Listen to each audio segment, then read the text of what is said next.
Bonjour à tous et bienvenue à notre webinaire d'aujourd'hui. Nous sommes vraiment ravis de vous compter parmi nous pour ce qui promet d'être une session, croyez-moi, enrichissante et passionnante. Donc, avant de commencer, j'aimerais vous présenter notre modérateur, Kétia Jean-Charles. Donc, Kétia Jean-Charles est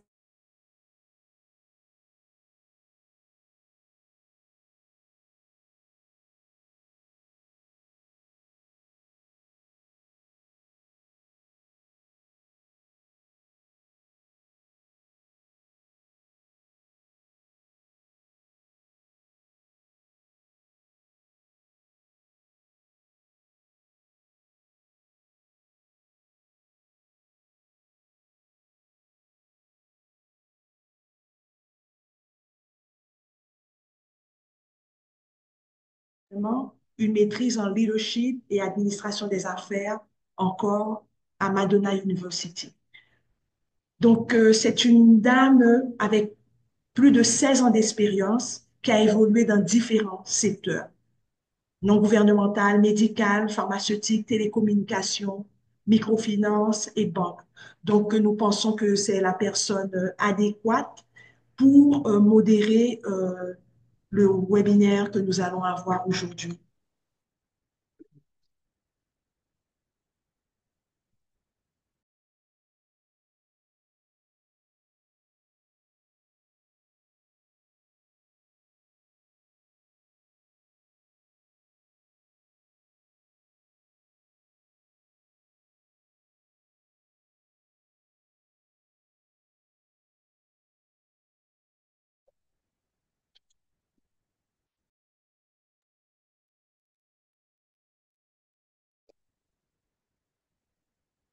Merci beaucoup. Bonjour à toutes et à tous. Bienvenue à un webinaire sur la problématique des postes clés dans le processus de recrutement. Dans un marché de travail de plus en plus compétitif, les entreprises doivent s'assurer de recruter les bonnes personnes au bon poste. Cependant, identifier et pourvoir les postes clés reste un défi majeur. Ces postes stratégiques, essentiels au bon fonctionnement et à la croissance de toute entreprise, nécessitent une approche rigoureuse et méthodique pour garantir un recrutement efficace. L'objectif de ce webinaire est de mettre en lumière les enjeux liés à la définition des postes clés et d'explorer leur importance. Le webinaire durera 45 minutes. Nous commencerons par une présentation suivie d'une session interactive de questions-réponses. Nous avons donc le plaisir d'accueillir Mme Gerdy Saint-Louis-Faustin, qui partagera avec nous ses expertises et perspectives sur le sujet. Mme Faustin est un juriste avec un baccalauréat en sciences juridiques de la FDSE, une certification en administration de salaire du groupe Hay. Elle est une citoyenne engagée et humaniste vouée à la protection des enfants et l'encadrement des jeunes. Madame Faustin est aussi membre fondateur et vice-président de la Chambre. Elle est un professionnel en ressources humaines passionné et dédié à la promotion de la fonction RH avec 20 ans de formation continue et carrière en ressources humaines au sein d'organisations non gouvernementales et du secteur privé. J'aimerais maintenant donner la parole à Madame Faustin pour son exposé sur la problématique des postes clés dans le processus de recrutement. Madame Faustin, c'est à vous.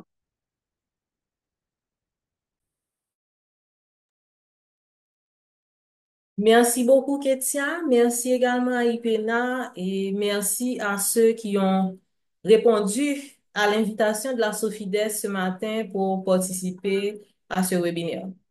Donc, Ketia a déjà bossé un parcours. Je pense que nous avons fait connaissance. Je ne sais pas si tout le monde arrive à visualiser l'écran.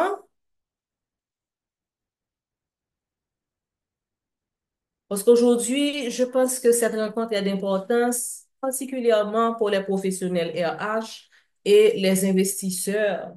Parce que nous avons beaucoup de micros, de petites entreprises dans le pays qui font face aux mêmes enjeux de recrutement.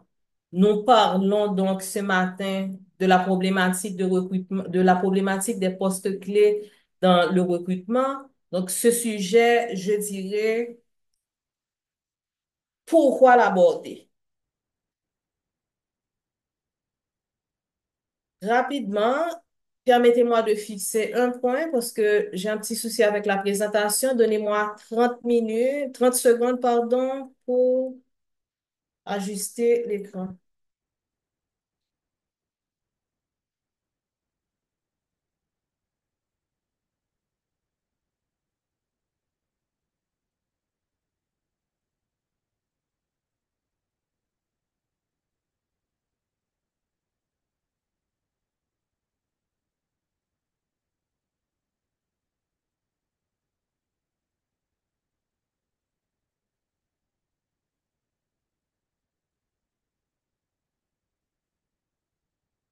OK. Merci pour votre patience. Donc, quel est le but d'aborder ce sujet ce matin? C'est d'abord dans une perspective d'accompagnement des directions des ressources humaines dans la prise en charge des priorités institutionnelles. Le recrutement étant l'un des 5 piliers ou défis majeurs auxquels nous faisons face en tant que professionnels.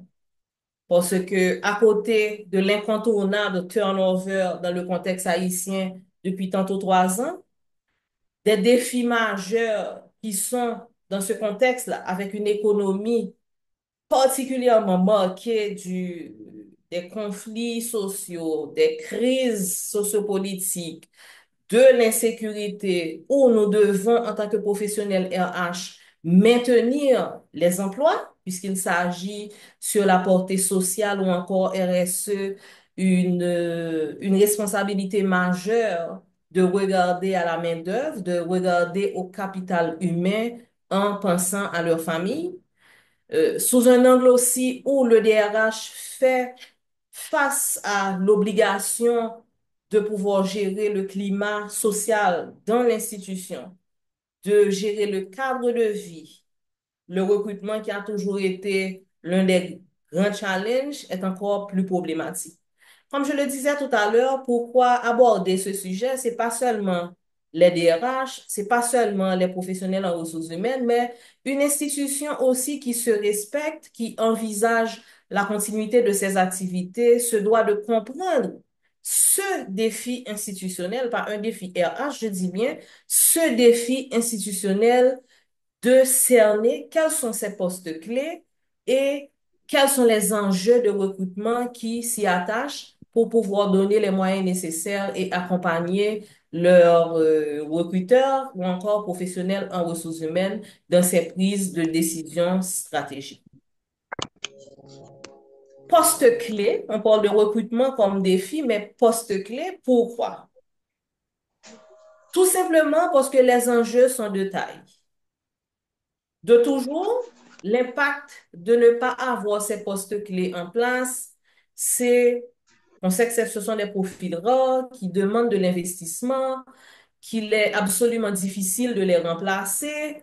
Et les fluctuations du marché de l'emploi fait que par rapport à la compétition, c'est un peu les mêmes professionnels que nous retrouvons. De notre côté, sur la technicité, c'est quand on a des carences en poste clé, ça impacte directement la performance institutionnelle et les absences prolongées, bien sûr, impactent les chiffres d'affaires. Donc, si nous voyons cet impact direct sur les résultats institutionnels, cela demande un dialogue que de se pencher sur pourquoi les recruter, comment les recruter, mais le plus important, qu'est-ce qu'on appelle un poste clé? Une définition très simpliste, parce qu'aujourd'hui, le plus important, c'est de permettre de comprendre avec des mots très, très simples. Et j'espère qu'au fur et à mesure que nous aurons des questions, nous pourrions à ce moment-là un peu plus fournir des explications et des exemples tangibles pour permettre à tout un chacun de se repérer. Un poste clé se définit comme une fonction de référence, un rôle essentiel avec valeur ajoutée d'abord sur la stratégie organisationnelle d'une entreprise ou encore sur le mode de fonctionnement, donc l'opérationnel, ce qui permet à l'entreprise d'atteindre ses objectifs, de pouvoir offrir des produits ou encore des services. Un poste clé, c'est un poste dont l'absence, la vacance peut influencer à la fois la continuité des activités, la survie d'une institution ou son expansion dans une perspective un peu plus positive. Cette définition tout à fait simple vous permet quand même de cerner, comme on le disait tout à l'heure, pourquoi ce sont des fonctions qui ont des impacts aussi importants sur une institution, puisque nous parlons de portée stratégique, nous parlons de portée opérationnelle et nous parlons maintenant de survie ou encore de continuité des activités. Comment reconnaître réellement des postes clés dans une institution? Et j'espère aussi qu'après ça, nous allons faire un tour sur ce que nous appelons les biais en matière de postes clés. À date, selon les observations, la doctrine, les références est particulièrement axée sur le contexte haïtien parce que j'aime, dans le cadre de mes formations au programme de sensibilisation, tenir compte du contexte et du travail que nous faisons en Haïti. Bien sûr, un poste clé, c'est un poste à portée stratégique. Ça, c'est la première catégorie. Si vous avez un poste d'importance, un poste qui définit la stratégie de vente, la stratégie organisationnelle, si vous êtes en ONG, les programmatiques que vous allez aborder, les solutions que vous pensez qui sont nécessaires aux problèmes sociaux dans le pays, il est absolument important de cerner, de connaître et de comprendre quels sont les postes à portée stratégique pour votre institution. Dans un deuxième plan, c'est aussi des fonctions qui n'ont pas peut-être le poids organisationnel ou le poids hiérarchique dont nous parlons, mais qui sont quand même considérées sur la technicité comme des fonctions critiques. Des fonctions critiques parce que l'exécution, quand on parle de stratégie, c'est l'élaboration de plans opérationnels, de plans d'exécution, mais pour les exécuter, il faut quelqu'un à même de traduire cette stratégie, de la rendre opérationnelle, de communiquer, de passer des instructions, de mesurer, d'évaluer les résultats. Et là, nous sommes dans un champ où nous parlons de fonctions critiques. Et en troisième plan, là où particulièrement cela devient intéressant, et c'est ce que les gens se référant à la doctrine ratent très souvent, c'est qu'une fonction critique ou un poste clé peut à la fois avoir cette portée humaine, c'est-à-dire un capital humain, une personne, un collaborateur, un employé, quel que soit son niveau, mais qui constitue le haut potentiel pour l'institution, qui constitue la personne qui va prendre la relève. Ou encore, c'est le capital humain qui détient le savoir-faire institutionnel. Très brièvement, pour un tout petit peu expliciter ces trois catégories de fonctions qui peuvent être les postes clés en institution. Pour définir votre stratégie, quelqu'un qui a créé son entreprise, qui, s'il n'a pas délégué la gestion à un directeur exécutif, un représentant, le general manager, un country officer, cette personne-là doit donner l'orientation. C'est la personne qui va orienter la vision, qui sait où nous allons, qui définit la raison sociale même de l'entreprise. Ce sont des types de postes comme directeurs généraux, les CEO, les CFO, directeurs financiers, ou encore des fonctions avec une haute portée stratégique, des directeurs de programme dans certaines organisations. Ce sont des gens à même de penser, de visualiser, de regarder l'institution, sa progression sur des années, sa pérennité, de définir l'orientation et les objectifs stratégiques.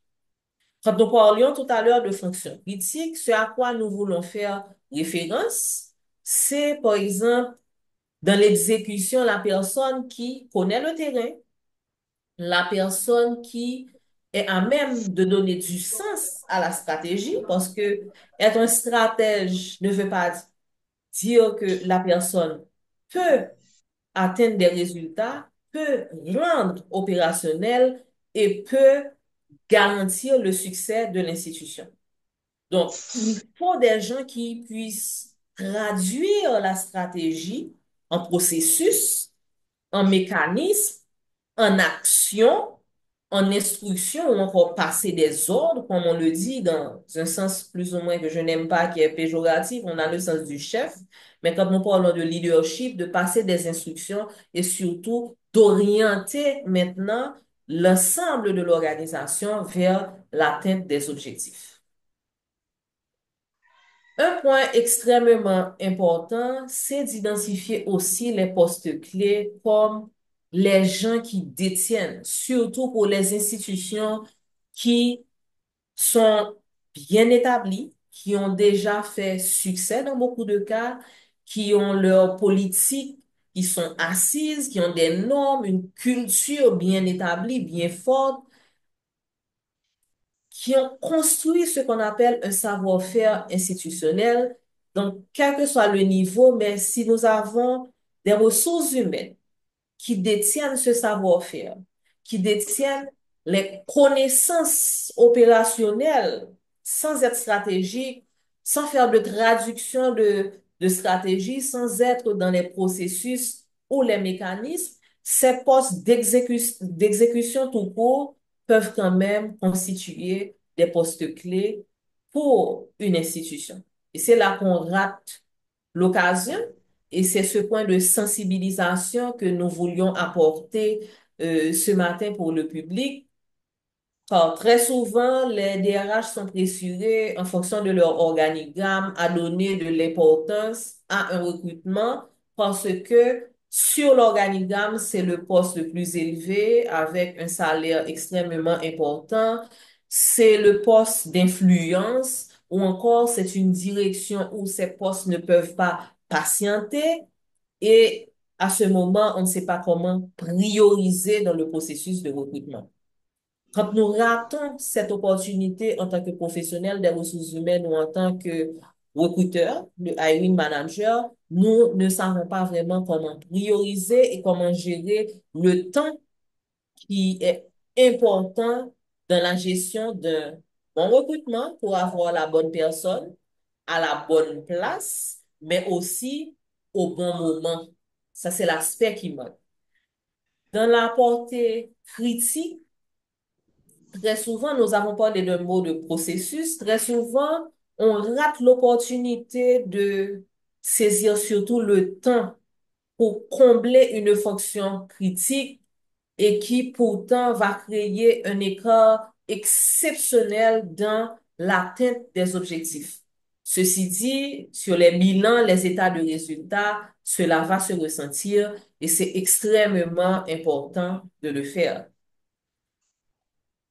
J'ai mis cet exemple-là pour une institution qui est bien établie, qui a beaucoup d'interactions. Si nous avons un coursier, par exemple, qui connaît les adresses de nos clients, et ça, il l'a acquis avec le temps, il fait les parcours, il sait où livrer nos factures.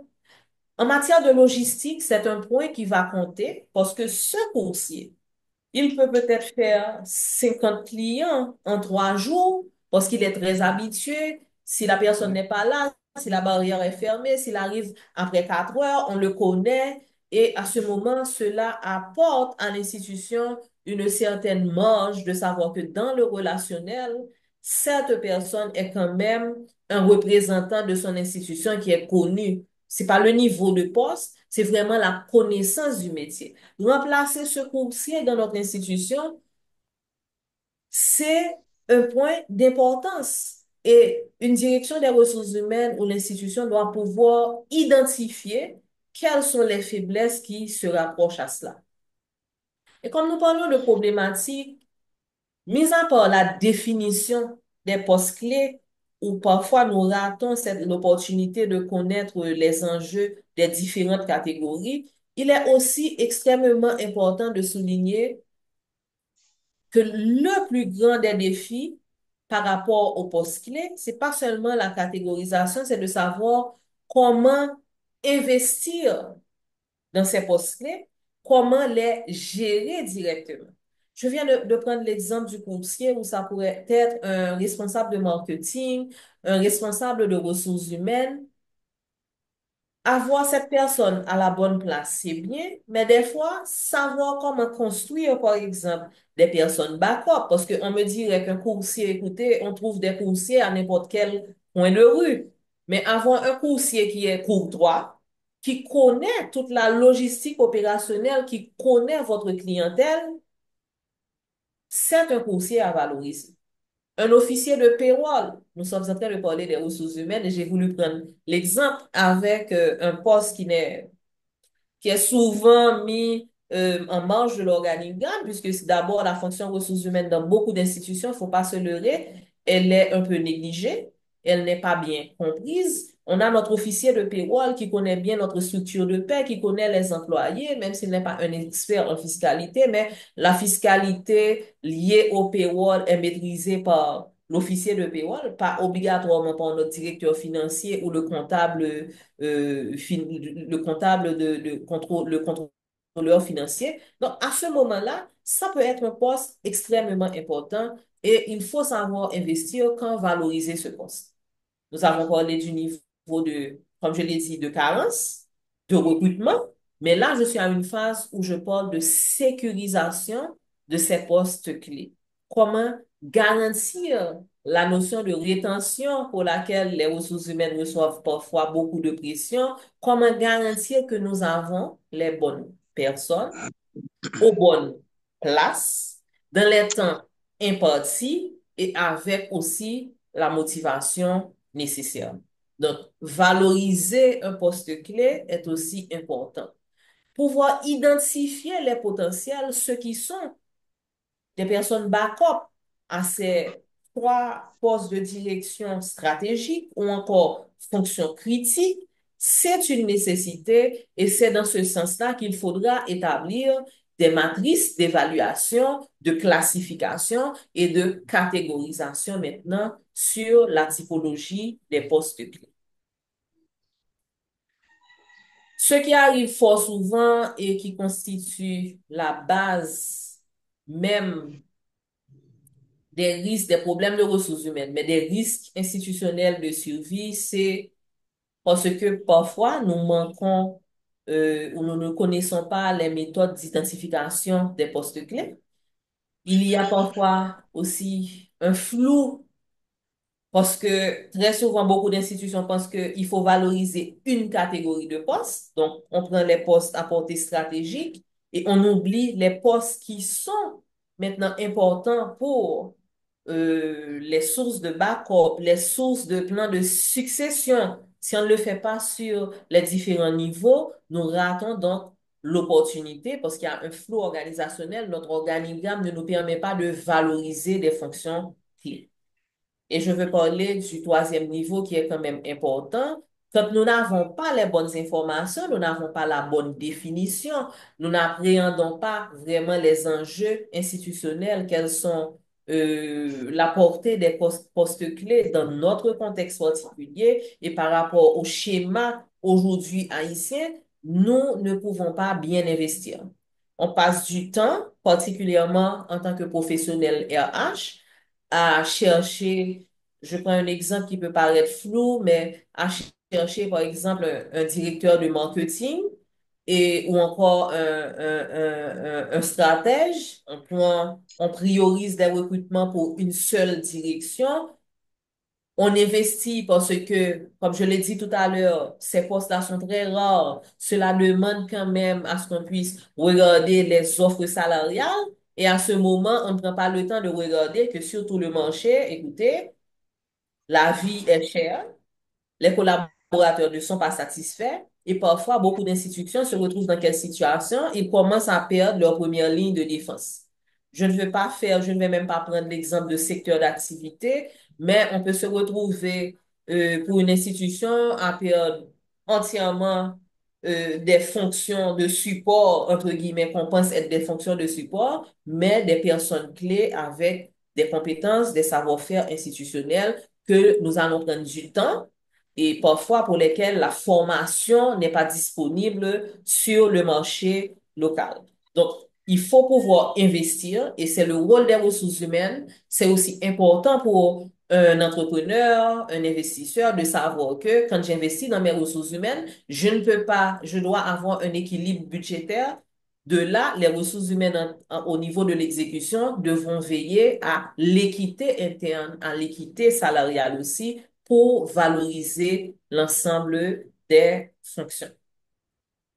Je n'ai pas voulu être longue. C'est un tout petit peu un tableau. Nous avons eu quelques minutes de retard, mais j'ai eu plaisir à partager très brièvement avec vous la définition des postes clés, à voir un tout petit peu quels sont les enjeux, quelle est l'importance de bien connaître ces postes clés, à savoir leur impact par rapport à leur impact sur les chiffres d'affaires, leur impact direct même sur la pérennité, la continuité des activités, la rareté de ces ressources et aussi et surtout la nécessité de valorisation de ces ressources. Je vais, juste avant de lancer la phase de permettre à Ketia de prendre des questions, vous partager cette petite pensée que beaucoup connaissent. Certains veulent que ça arrive, d'autres aimeraient que ça arrive et quelques-uns font en sorte que ça arrive.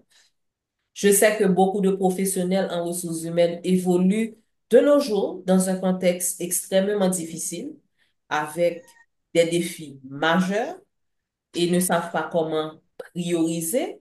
Mais je vous dirais que vous faites partie de cette troisième catégorie avec la nécessité d'être parmi ceux qui font en sorte que ça arrive, qui font en sorte que l'entreprise soit pérenne, de sorte à avoir ces postes clés à la bonne place, dans les temps impartis, avec le cadre de valorisation nécessaire. Donc, c'était une pensée de Michael Jordan.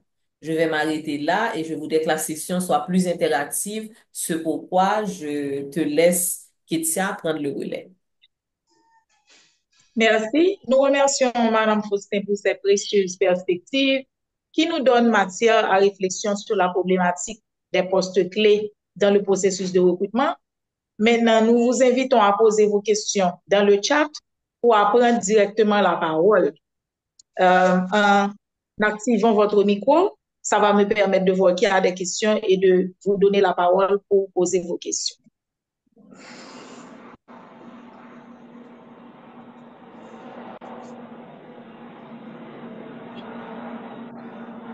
Kétia, si tu permets, j'aurais aimé que toute personne qui aurait voulu prendre la parole lève la main. Ça permettra à ce moment-là d'avoir une meilleure coordination au niveau des Oui, oui, oui. questions-réponses. Ou bien n'hésitez pas, écrivez tout simplement vos questions sur le chat et Dans Kétia le également chat, va oui. les lire. Merci. Merci.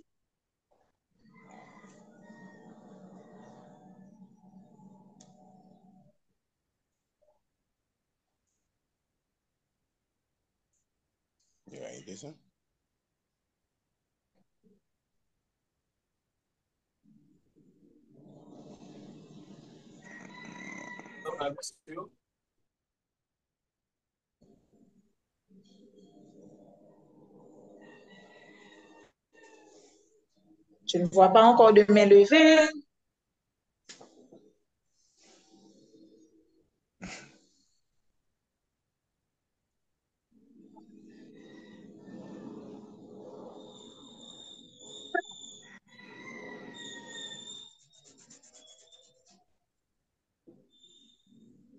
Il n'y a pas non plus de questions dans le chat.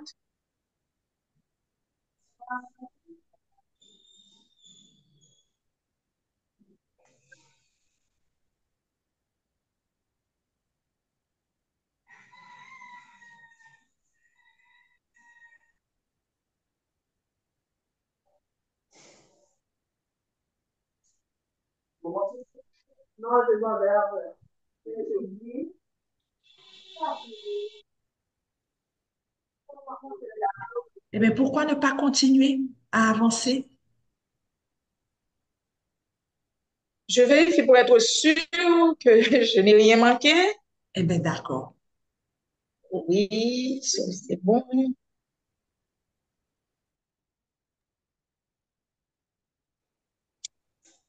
Pas de questions. Alors, juste avant de conclure, je veux prendre le temps de remercier tous les participants qui ont fait l'effort de nous rejoindre ce matin pour discuter de la problématique des postes clés dans le processus de recrutement. Euh, je, un petit moment, j'ai vu qu'il y a une question. OK, je vais lire la question pour vous, Madame Faustin. Bonjour, de manière plus pratique, comment peut je reprends. De manière plus pratique, comment peut-on retenir les personnes occupant les postes clés? De manière plus pratique, comment peut-on retenir les personnes occupant les postes clés?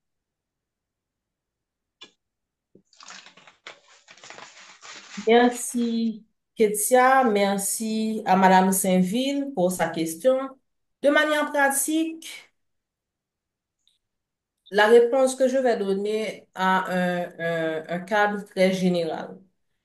Cependant, c'est tout à fait important de pouvoir mettre plus d'accent sur les postes clés. Ta stratégie de recrutement d'ailleurs de postes clés doit être différente et adaptée le plus que possible pour attirer ce genre de ressources. Donc, cela commence, c'est le rôle des ressources humaines d'attirer les talents, comme on le dit souvent, mais pour on parle de rétention, avant de retenir, il faut bien attirer la personne, la manière dont on le recrute. Et la personne qui est à bord doit avoir comme cadre de référence un environnement où il est compris en tant qu'humain et où son poste est valorisé. C'est pour ça que tout à l'heure, j'avais attiré l'attention sur l'une des catégories ou encore types de postes clés très souvent que nous perdons parce que nous ne savons pas identifier soit les potentiels ou reconnaître qui détient le savoir-faire institutionnel. Donc, quand on le connaît, on saura comment adapter. Il n'y a pas qu'une façon de retenir les, les postes clés. Il faut avoir une stratégie de recrutement, il faut avoir une stratégie de gestion de la rémunération. Pourquoi nous avions parlé d'investissement?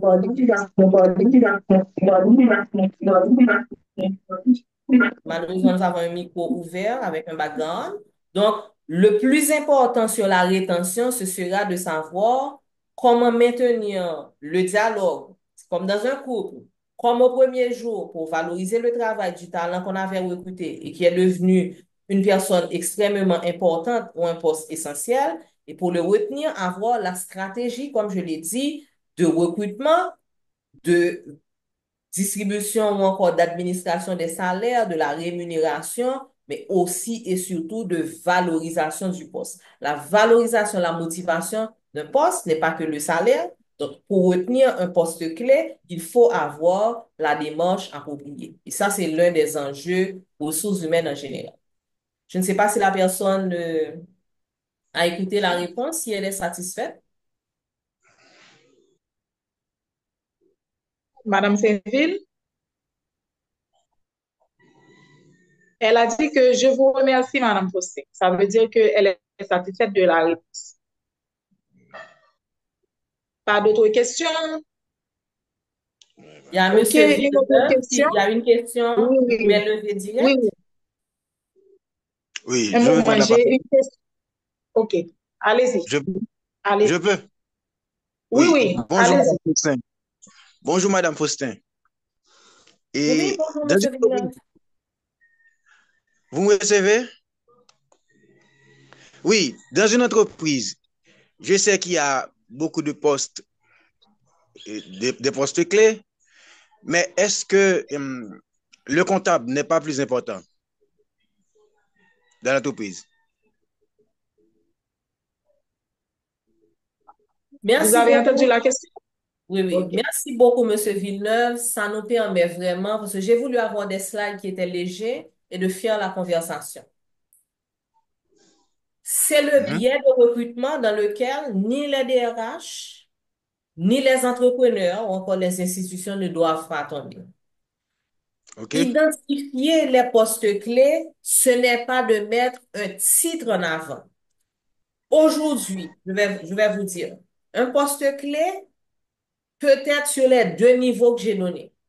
Ça peut être un Mhm. poste à la fois stratégique et à la fois critique. Si vous avez une Mhm. petite entreprise, je prends un exemple, une entreprise dirigée vers la vente. Vous avez peut-être Villeneuve dépôt ou Villeneuve qui est matériaux de construction. Mhm. Votre comptable peut être un poste clé pour vous, Monsieur Villeneuve. Parce que si vous avez beaucoup de gens, vous avez des chauffeurs, vous êtes dans la logistique, le comptable, même s'il n'est pas le propriétaire de l'institution, il n'est pas le général manager, mais très souvent en Haïti, un comptable joue à la fois le rôle de ressources humaines partiellement, parce que c'est le comptable dans une petite entreprise qui fait le payroll, qui fait un minimum même de gestion du personnel, c'est le comptable qui connaît, il joue aussi un tout petit peu un rôle de vente parce que la gestion des fournisseurs, le décaissement dans une grande entreprise, on parle d'effet à payer ou bien on parle le comptable de grande dans une ONG, mais il n'est pas dans le comptable de grande n'est pas dans les décaissements. Par contre, dans une structure qui est toute petite, ce comptable, c'est un métier mixte avec des connaissances diversifiées. Ce comptable peut être votre poste clé. Cependant, dans une institution qui est de taille différente, dans une institution qui a plus de métiers, on va se référer à l'organigramme, on va se référer à une matrice d'évaluation ou encore de classification des postes. Il y a différents types de firmes aussi, d'experts qui donnent des outils, des méthodes, comme il y a le Birchis Group qui a une méthode de classification des postes. Il y a le Hay Group aussi qui fait à la fois de l'administration de salaire, mais qui donne aussi des références et il y a des méthodes particulièrement simple pour évaluer les fonctions. C'est comment vous, en tant que recruteur, en tant que ressources humaines, en tant qu'investisseur, vous connaissez votre entreprise et vous connaissez quel est le poste ou quels sont les postes qui sont plus importants. Si c'est mon comptable, je dis que mon comptable, justement, c'est pas parce que tout le monde paie leur comptable, je dis du n'importe quoi, dans une petite entreprise, j'appelle X matériaux de construction et qu'ils paient leur comptable 30 000 gouttes et que moi, c'est l'homme à tout faire. Chez mon comptable et mon homme à tout faire. À ce moment, le comptable est le plus important.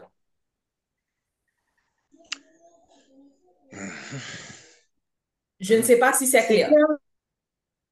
Bon, et jusqu'à présent, je vois que vous êtes si explicite. D'accord. Mais merci, Madame Guedi. Merci à vous également. On a une main levée à nouveau? Oui, Madame Foster, bonjour. Alors, je voulais tout simplement ajouter. Vous me recevez? Vous me recevez, Madame Foster? Oui, oui, je vous écoute. OK.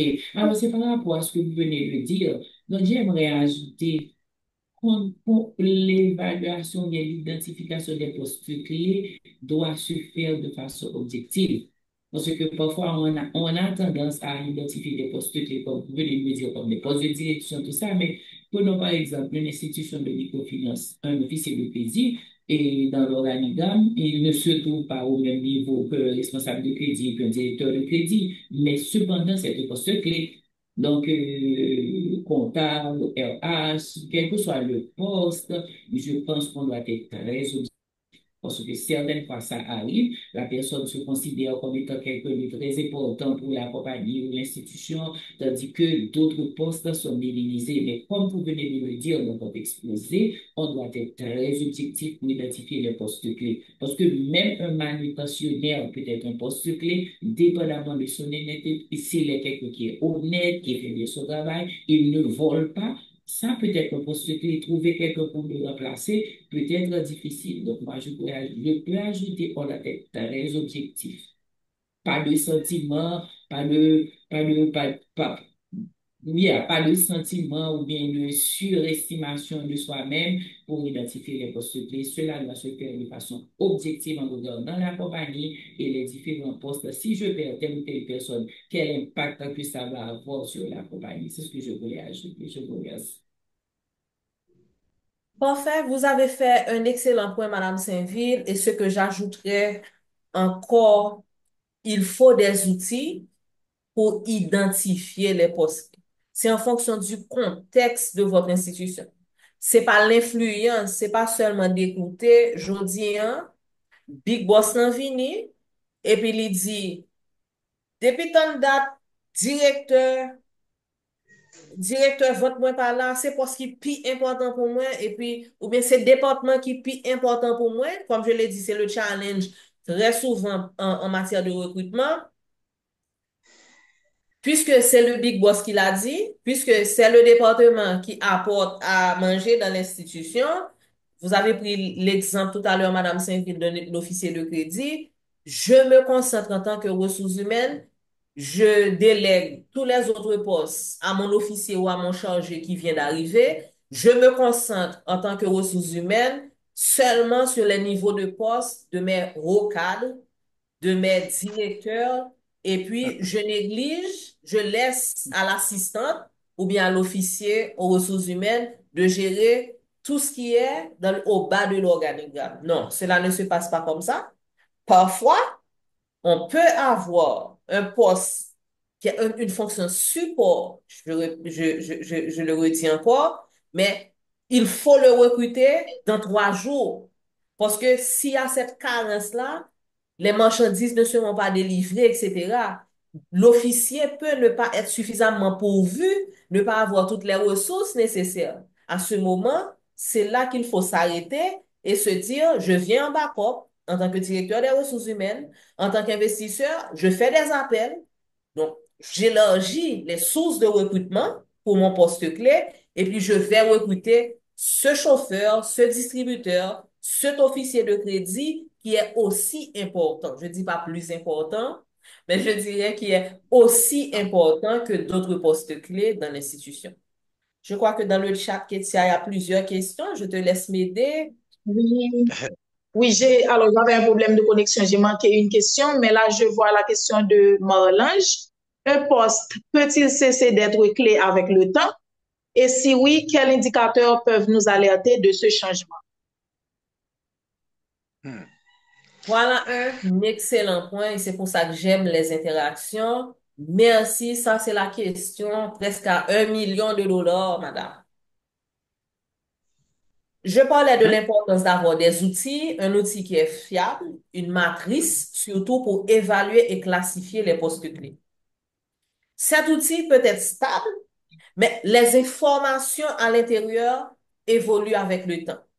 Pour répondre très brièvement à la question, oui, un poste clé peut cesser de l'être avec le temps et d'autres postes peuvent évoluer qui n'étaient pas des postes clés en fonction de la circonstance, peut évoluer pour être un poste clé. C'est justement pour ça que je disais qu'il faut avoir une stratégie de recrutement adaptée aux postes clés. Ces postes clés ne se recrutent pas comme on recrute les autres postes, qu'il faut avoir une stratégie, je ne dis pas de rétention, mais de gestion des postes clés qui permet, quand on les recrute, de les sécuriser. Parce que fort souvent, par le grand discours, on parle de rétention des talents, et puis on pense que c'est de grands PowerPoint, etc. On n'atterrit pas dans l'opérationnel. Il faut, quand on reconnaît ces postes-là, savoir les sécuriser, savoir que si ce poste a évolué, comment le valoriser? Est-ce que c'est avec le salaire? Est-ce qu'il faut, il y a un processus de réévaluation des postes. Pour ceux qui sont en ONG surtout, ils parlent d'upgrading. Quand est-ce qu'il faut monter ce poste dans l'organigramme pour lui donner plus de poids? Quand est-ce qu'il faut ajouter des avantages sociaux pour ce poste? C'est un mélange. Je ne sais pas si ça va. L'autre volet de la question peut-être que j'ai raté, c'était quels sont les indicateurs pour nous alerter. Les indicateurs peuvent être divers. Et c'est pour ça que je vais faire un point. Le DRH, c'est une fonction qui demande beaucoup d'interaction. On parle que c'est une fonction transverse. Il faut rester en contact avec les différentes directions. Très souvent, ce sont les alertes managériales. Quand, par exemple, c'est le manager qui vous dit que Je suis en train de perdre mes employés. Nous sommes tellement dans l'opérationnel, nous ne pouvons pas être au top de tout. Mais quand on a des plaintes incessantes de nos managers pour dire qu'il y a des plaintes dans une direction parce que les employés sont démarchés par d'autres institutions, qu'ils reçoivent des offres, on n'a pas besoin d'attendre qu'ils partent pour se sensibiliser et se dire qu'est-ce qui se passe sur le marché. Je vais être très concret. Je suis dans le secteur bancaire. Par exemple, dans des institutions financières ou encore le secteur bancaire, le poste d'officier de crédit peut, à un certain moment, on se dit, il y a des segments. L'officier qui gère les grands clients est plus important. Mais cependant, l'officier qui gère les PME est moins important. Et puis, à un certain niveau, on se retrouve, tous les officiers sont en train de laisser le pays par rapport au contexte sécuritaire. Ils émigrent vers le Canada et d'autres structures. On se retrouve avec un noyau qui connaissent le champ des PME. Et puis, à ce moment-là, on se demande, ah, est-ce qu'il faut rehausser ce poste de PME, etc.? Oui, vous allez avoir des plaintes. Ce sont des indicateurs. Autre indicateur que le turnover, comme je l'ai dit dans le dialogue, c'est de regarder est-ce qu'il y a l'évolution comme par exemple un ordre, des associations socio-professionnelles sur le marché de manière standard. Il y a des professions, c'est arrivé à l'audit ou encore au contrôle interne. Il y a des postes qui se sont valorisés dans le temps. Tout comme pour les ressources humaines, il y a des métiers qui évoluent, qui ont plus de poids, qui ont plus de certification. Quand on reste au courant sur le marché, il faut savoir que ça demande plus de background, ça va demander plus d'argent, plus de valeur au niveau de l'institution. Est-ce qu'il y a d'autres questions? Oui, Oui, oui. Il y a une question que j'avais manquée. Que exactement. faire si mes compétences et qualifications sont supérieures par rapport aux recruteurs et comment remédier selon vous, tenant compte de l'approche des fonctions RH? C'est une question de Jean Adler Banchedor. OK, tu peux reprendre la question pour moi. J'ai l'impression d'avoir raté le deuxième Oui, volet. oui, Sûr de donner la réponse oui, à oui. la... Que faire si mes compétences et qualifications sont supérieures par rapport aux recruteurs et comment y remédier, tenant compte de l'approche des fonctions des RH? OK. J'essaie de cerner la question parce que la personne dit que faire si mes compétences, j'interprète qu'on est dans le cas où on est en train de parler d'un poste clé et qu'on est face à un processus de recrutement. Mhm. Quand on est dans un processus de recrutement, le fait d'avoir des compétences ou bien qu'on pense avoir des compétences qui sont supérieures à celui du recruteur, ce n'est pas ce qui va influencer. Ce qui va influencer, si on a des compétences, exemple, quelqu'un a un niveau de master, et pense que la personne qui le recrute, en même temps que les ressources humaines, le hiring manager, son futur superviseur, détient moins de compétences, doit pouvoir être assez sage pour observer la mouvance institutionnelle. Parce que la compétence, c'est quelque chose qui ne se mesure pas au diplôme, ça doit se mesurer à la fois sur les compétences et le savoir-faire technique, ça doit se mesurer avec le parcours académique, ça doit se mesurer avec les technicalités, la manière dont on fait le job, mais aussi avec les interactions.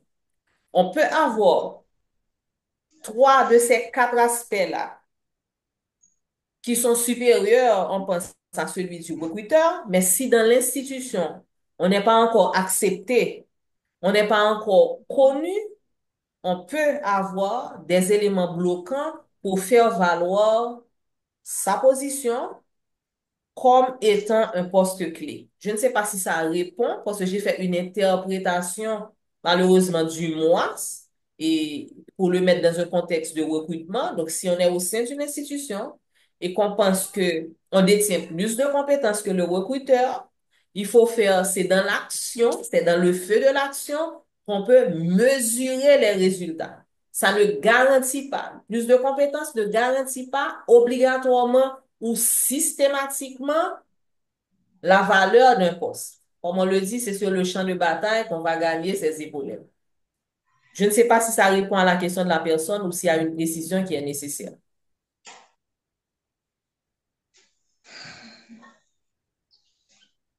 Monsieur Branche si vous êtes là, Branche d'Or. OK, alors on continue. Nous allons prendre les deux dernières questions qui sont dans le chat avant de clôturer. Si mon profil vous intéresse pour un poste clé, pourquoi à la fin du processus de recrutement, on vous pose la question de la prétention salariale en tenant compte déjà, vous avez une grille définie et non négociable. Si mon profil vous intéresse pour un poste clé, pourquoi à la fin du processus de recrutement, on pose la question de la prétention salariale, sachant que vous avez une grille définie et non négociable? C'est une très bonne question qui permet vraiment de toucher comme un tabou à la fois du côté des recruteurs, à la fois du côté des candidats. Comme nous le disions tout à l'heure, les métiers évoluent, le marché de l'emploi a évolué. Il y a certes la tendance de ce questionnement type de l'offre salariale. Quelqu'un qui est un haut potentiel, qui se retrouve face à un panel, que ce soit au moment du recrutement ou bien après, qui est abordé par une direction des ressources humaines pour une offre d'emploi, et on lui pose la question de ses prétentions. Se dit que ce n'est pas pertinent ou bien à ce biais que on ne peut pas sortir du cadre, que seul ce qui est important, c'est la grille salariale, vous vous trompez. D'expérience, et aujourd'hui, je vous le dirai. Je disais tout à l'heure, un poste clé, c'est un investissement. Même si on avait une grille salariale et un montant prédéfini, si un panel fort souvent peut faire face à cette situation, un panel se retrouve qu'ils ont rencontré 3 ou 4 candidats et qu'ils se rendent compte que le niveau de salaire dans l'institution n'est pas approprié pour recruter, ça peut amener à des changements systématiques. Ils vont chercher, qu'est-ce qui se passe? Ils vont chercher l'autorisation nécessaire pour se dire quelles sont les prétentions du candidat et aller faire une requête spéciale pour recruter. Donc, est-ce que vous avez intérêt à répondre à cette question? Oui, si vous êtes un candidat, ce n'est pas un schéma classique. Quand on parle du contexte international et des tendances générationnelles, les personnes qui sont maintenant des Gen Z ne sont pas, ne sont pas, n'ont pas de recul par rapport à cette question. Ils savent comment faire leur propre marketing et ils savent comment répondre à cette question.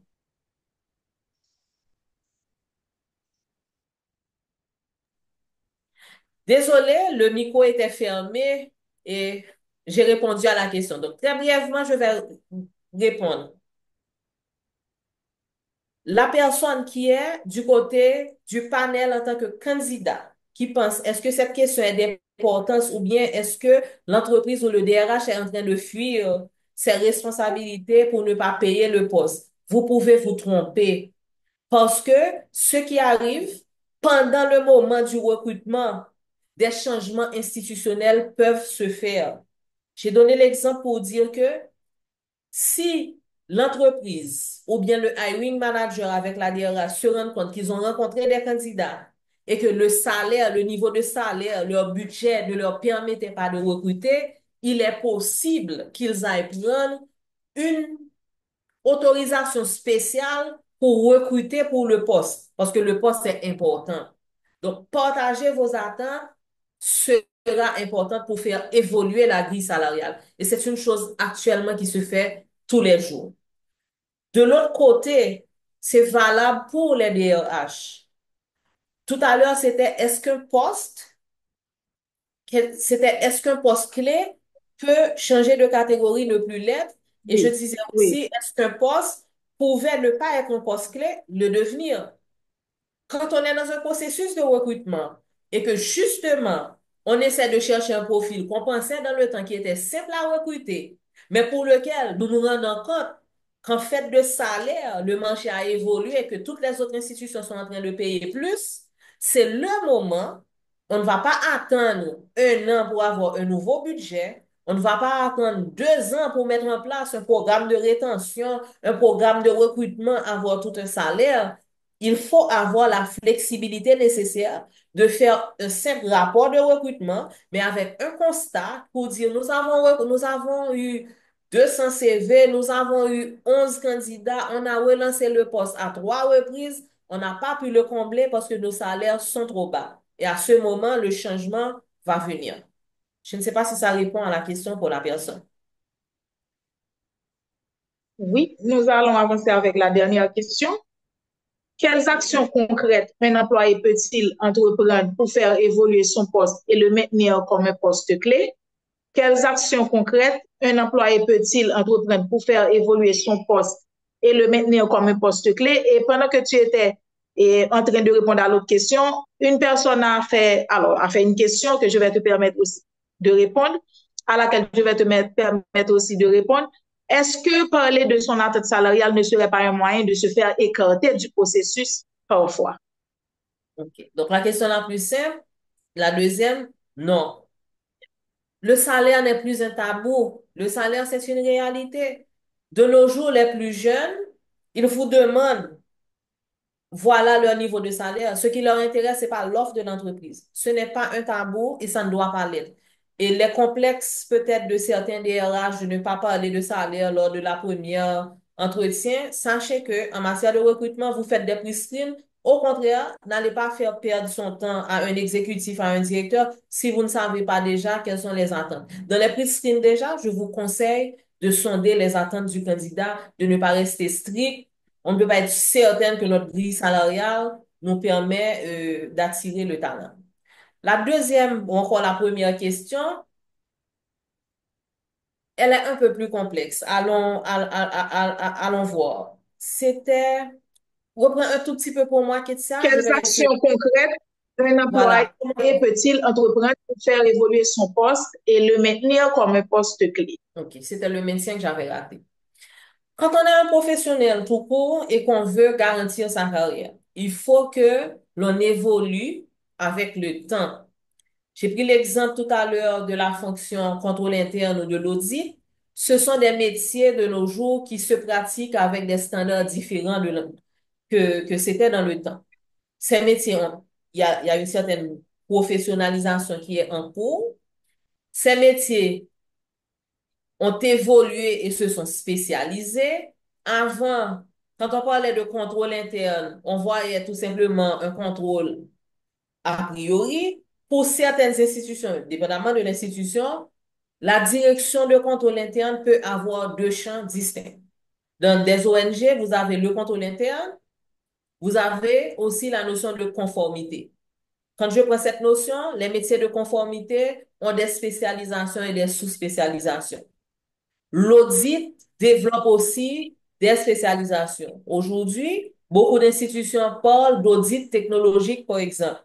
Donc, ce n'est pas un auditeur tout court qui a un background de 20 ans qui va le faire. Ça, c'est quelqu'un qui est à même de parler d'audit technologique. Donc, c'est quelqu'un avec un background en informatique, en TIC, donc technologie, information et communication. Donc, pour maintenir son poste, on est en ressources humaines. Le métier des ressources humaines des années 60 à date a tellement évolué quand je ne suis pas à jour. En 2015, selon les références de SHRM, de Society of Human Resources Management, basée aux États-Unis et établie dans plus de 100 pays, il y avait en 2015 13 métiers RH ou 13 spécialisations. Ça veut dire plus on se spécialise, plus on se diversifie. C'est le premier conseil pour valoriser, être informé et se maintenir comme un référent au sein de son institution.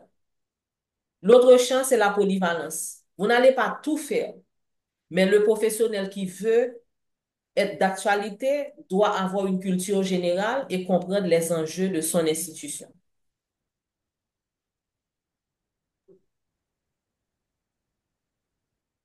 Je ne sais pas si cette réponse a pu permettre à la personne de bien cerner, de bien comprendre. Tu avais dit que c'était la dernière question. Je vois qu'il y a encore des Oui, mains oui. levées. Donc,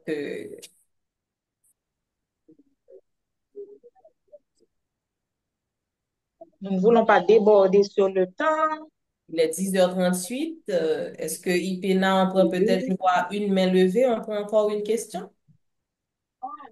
Bien sûr, nous pouvons prendre encore une question et c'est ça, OK. nous pouvons S'il encore y a prendre une une main question. levée, la personne On peut arriver à peut 45. activer son À la limite, ce serait Oui, 45. oui. 45. Parfait. Merci. Il y a une main levée? Oui, il y a Je ne Madame vois Suze pas. Midren, midi, une main levée. Suze Midren, oui.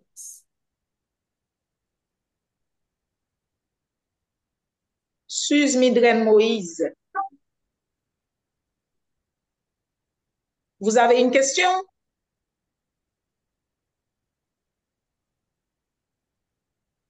J'ai l'impression que non. La main est descendue. Oui. Alors, nous remercions tous Si ces tu participants. permets, il y a une dernière question de Madame Arist. Est-ce que parler de son attente Oui, salariale? oui, oui. J'avais fait le point tout à Ok, l'heure. Je t'avais ok, posé cette question-là. voilà. Oui, excusez-moi. Et, mais Gerdy, merci de revenir dessus. Je vous salue tout le monde et merci Gerdy, merci Ketia. Et en fait, j'étais pas tout à fait d'accord, mais je pensais continuer la discussion un peu plus tard avec toi. Et parler par exemple, si quelqu'un se trouve dans, je suis là, Oui, pa femel, el la brale, oui, ma vin pou bagay pou kal se klasan. allô?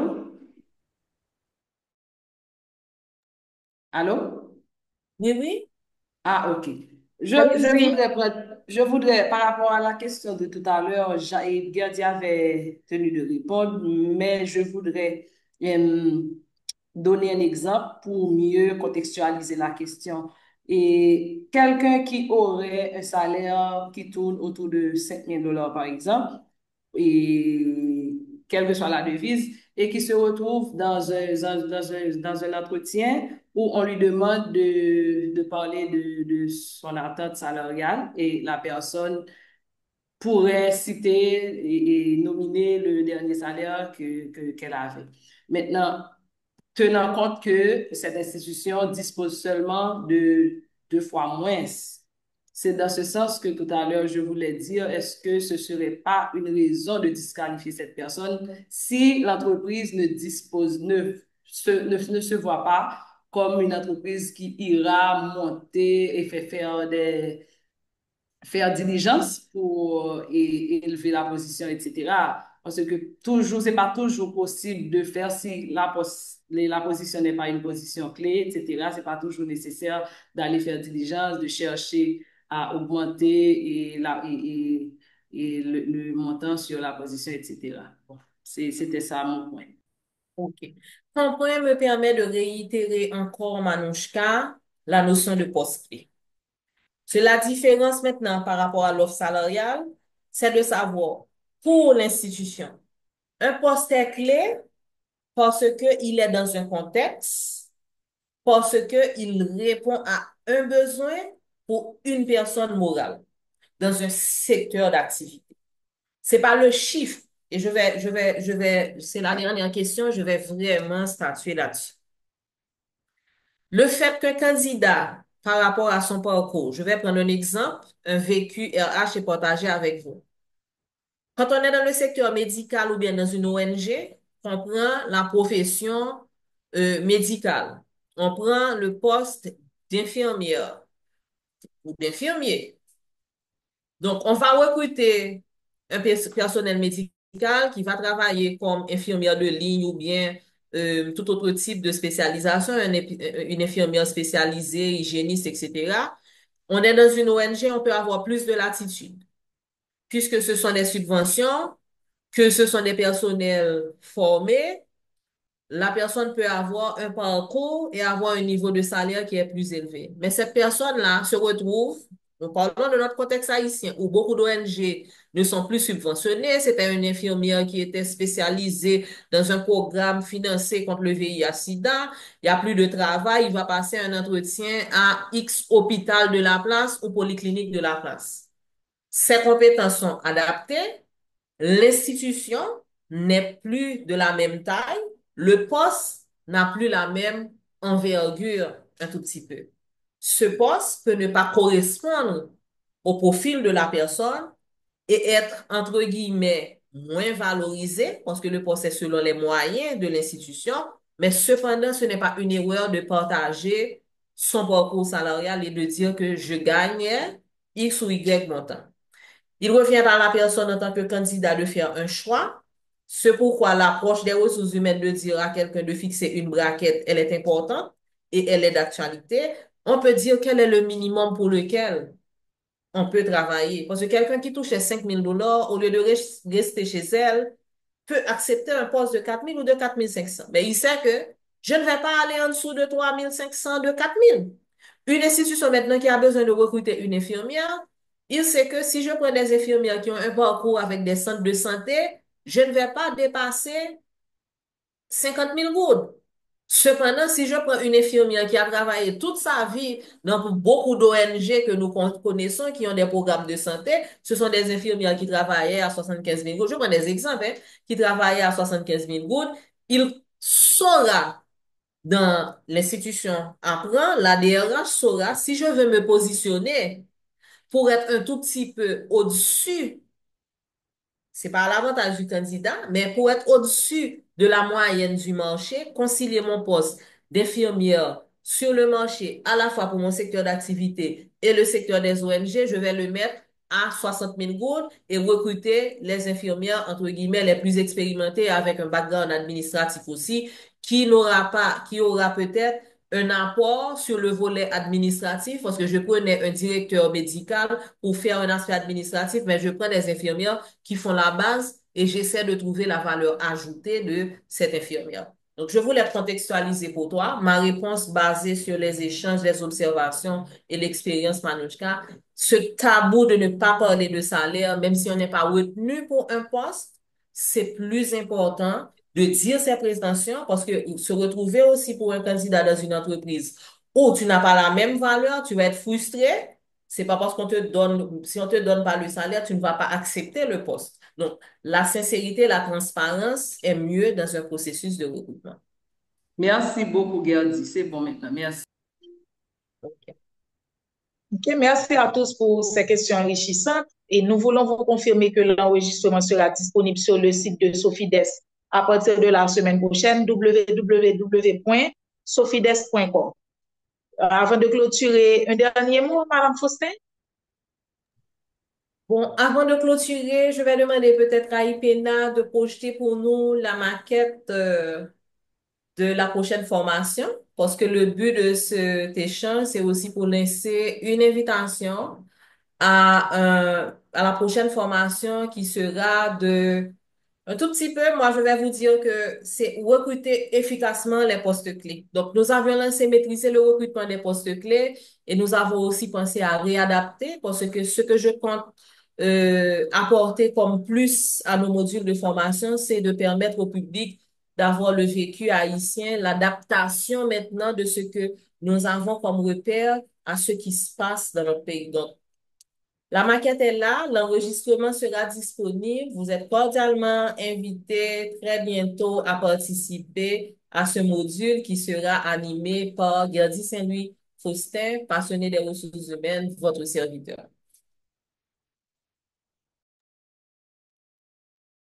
Merci, Madame Faustin. Merci à tous pour votre participation. Nous espérons vous revoir bientôt. Et moi d'ajouter, merci beaucoup à toi, Gerdy, et également merci beaucoup à toi, Ketia, d'avoir accepté d'animer toutes les deux ce webinaire. Je sais que les horaires sont difficiles, les responsabilités sont énormes, mais malgré tout, vous avez pris le temps de vous rendre chacune d'entre vous disponible. Donc, merci. Merci également aux différents participants d'avoir pris le temps d'être présents. Merci pour vos questions très intéressantes, très pertinentes. Nous espérons sincèrement que ce webinaire vous a permis de mieux comprendre les enjeux au niveau des ressources humaines, au niveau du recrutement. Et nous espérons également que vous serez nombreux à participer à cette formation de 2 jours. Elle se tiendra le 8 et le 9 mai prochain de 9 heures à 4 heures en présentiel dans nos espaces à la rue Borno à Pétionville. Donc, encore une fois, merci à vous et nous vous souhaitons une bonne journée parce que la journée est encore jeune et une bonne fin de semaine. Merci. Merci beaucoup.